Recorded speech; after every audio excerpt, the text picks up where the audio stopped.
La Chine est devenue, depuis 2009, le premier marché automobile mondial, avec plus de 16 millions de véhicules vendus. Donc pour un constructeur mondial, la Chine représente un enjeu majeur, parce que ça lui permet effectivement d'équilibrer ses ventes au niveau mondial et de capter cette croissance de marché. Il y a 50 véhicules pour 1000 habitants, donc le potentiel est fort. Si on le compare aux marchés matures comme l'Europe ou les États-Unis, où on a 600 véhicules pour 1000 habitants, 80% des gens qui achètent un véhicule en Chine, ils achètent un véhicule pour la première fois.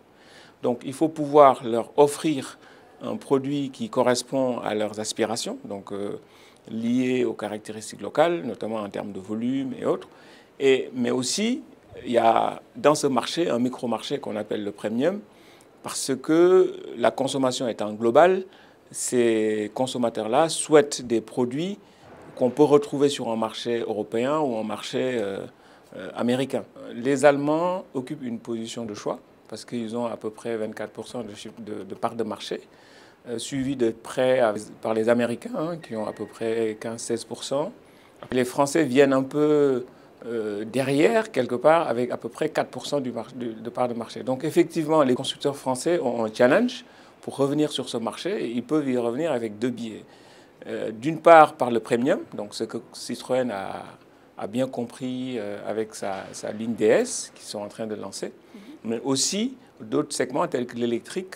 Le gouvernement chinois veut canaliser la croissance de ce marché, parce que d'une part en termes de normes, mais aussi en termes de mix véhicule, et ils veulent être moins dépendants de l'énergie fossile pétrolière et plus pousser l'électrique. D'où des plans qui planifient à horizon 2020 d'avoir 5 millions de véhicules électriques.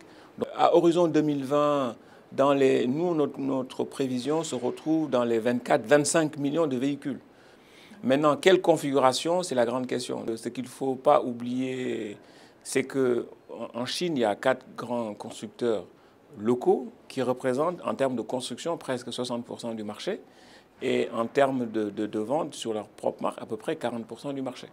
Ces acteurs comme China Automotive Industry Corporation, c'est des acteurs qui sont très agressifs, qui ont une stratégie long terme.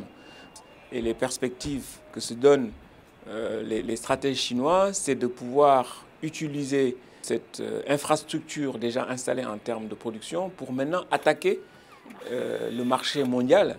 Ils ont commencé en Amérique du Sud, ils commencent à déployer des usines dans les pays en voie de développement, en Philippines, ils ont des discussions d'ailleurs avec le Sénégal.